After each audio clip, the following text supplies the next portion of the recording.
Hello दोस्तों, welcome to my channel. और अनुपमा में आप देख सकते हैं कि स्टार्ट में ही शुरू हो जाता है अनुपमा का 5 पन्नों वाला भाषण, जो कि पराग को देती है। यहाँ पराग अनु की रसोई को एक छोटा सा बूंद मानता है और वो अपने आप को सागर, जो कि अनुपमा यहाँ अच्छे से जवाब देती है कि आज अनु की रसोई छोटी सी है, लेकिन कल दिन आपके कोठारी से भी बड़े हो जाएगी, या ये हमारा वादा है। और साथ में विश्वास भी है अपने बच्चों पर, क्योंकि ये कल तो मैं और अनुज थी, आज राही और प्रेम भी है। और ये सब सुन के वसुंधरा को समझ में आ रहा है कि उसका भाई पोता हाथ से निकल रहा है, लेकिन पराग को नहीं समझ में आ रहा। पराग वो अपना ऐठन में ही है कि नहीं, आप तुम हो क्या पराग, मतलब कि अपने यहाँ पर हीरा के व्यापारी के आगे या अनु की रसोई एक छोटी सी चीज़ में मैं क्यों इन्वेस्ट करूँ। यहाँ पर अनुपमा बोलती है कोई ज़रूरत भी नहीं है इन्वेस्ट करने का, आप नहीं तो कोई और सही यहाँ पर। लेकिन पराग को पता एकदम से विश्वास है कि कोई ऐसी छोटी सी बिजनेस पे कोई इन्वेस्ट नहीं करेगा। और इस तरह से वो यहाँ अनु की रसोई के बारे में इतना छोटा सोच रखता है, लेकिन अनुपमा को अपने और राही और प्रेम पर पूरा पूरा विश्वास है कि मेहनत से हम लोग कुछ कर ही लेंगे। यहाँ राही भी बोलती है आपको इन्वेस्ट करने की, पैसे देने की ज़रूरत नहीं है अंकल, आप सिर्फ आशीर्वाद दीजिए, हम लोग आगे बढ़ेंगे।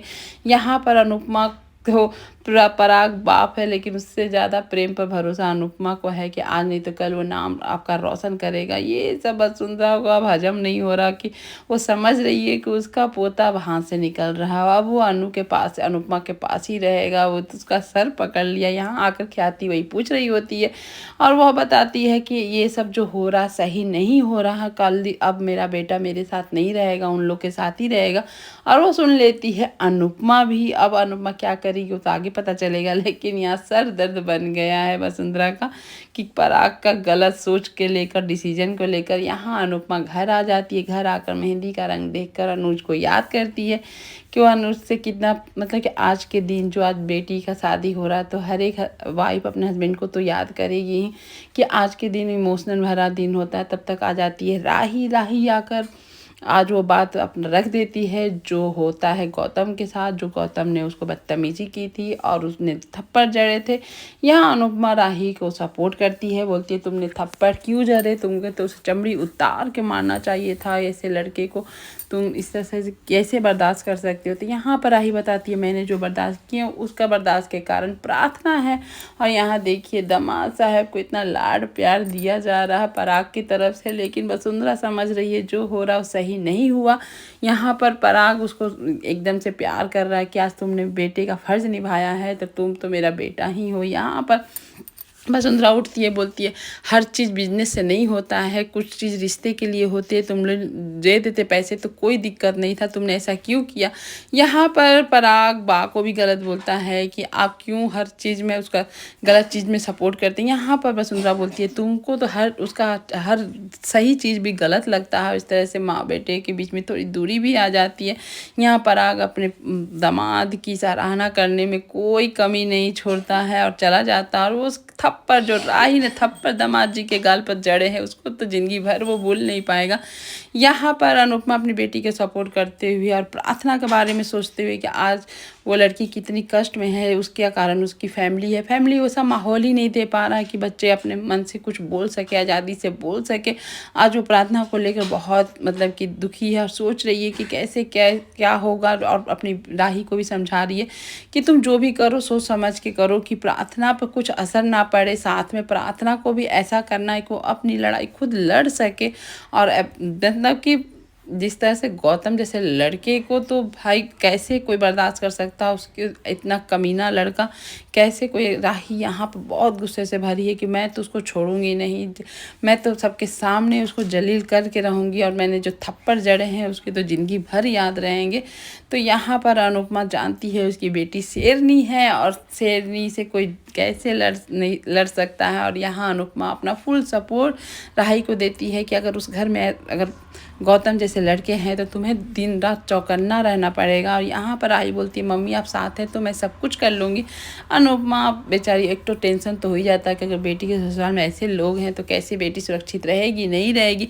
यहाँ पर आती है प्रार्थना अपने पापा पराग से बात करने के लिए, अपने हस्बैंड के बारे में, दामाद के बारे में। वो तो सब उल्टा पड़ जाता है।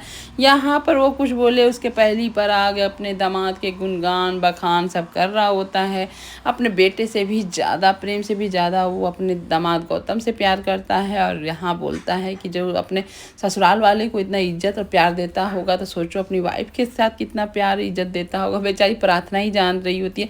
यहाँ पर राही के समझाने पर भी, उसको हिम्मत देने पे भी प्रार्थना नहीं बोल पा रही है अपने पापा के सामने अपने हस्बैंड के बारे में, और वो चुप हो जा रही है क्योंकि आज जो जहाँ भी है जैसे भी है पराग वो सब क्रेडिट देता है गौतम को, और प्रार्थना चुप हो जाती है। यहाँ देख सकते हैं माहौल बन रहा है बैचलर पार्टी का कि लड़का अलग बैचलर पार्टी करेगा, लड़की अलग करेगी। यहाँ माही टांग अड़ाती है कि कोई बैचलर पार्टी नहीं होगा, कुछ गड़बड़ हो गया तो क्या हो जाएगा। यहाँ पर परी अच्छे से जवाब देती है कि गड़बड़ तुम ही करती हो, नहीं करना तो सब सही होगा। ये सुनकर माही एकदम गुस्से में वहाँ से चली जाती है। लेकिन मूड ऑन है पार्टी का सभी का।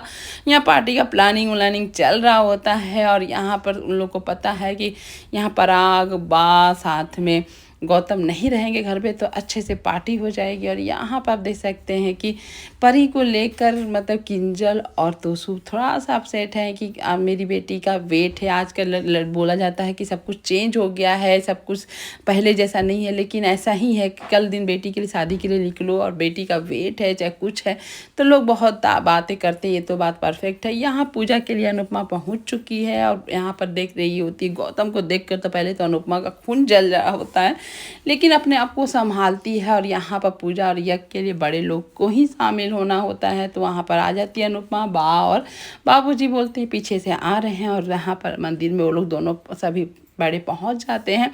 और यहाँ पर शुरू हो जाता है वसुंधरा का अपना बखान कि यहाँ अब कोई भी चीज़ में कोई गलती नहीं होना चाहिए। सब यहाँ पर प्रेम सब तैयार वार होकर बैचलर पार्टी के लिए आ जाते हैं और धूम धड़ाका करने के लिए रेडी हो जाते हैं। साथ में देख सकते हैं यहाँ राही को, कि राही भी अपना इतनी सुंदर लग रही होती है। बैचलर पार्टी के लिए सभी रेडी हो जाते हैं, बहुत माहौल बन गया होता है।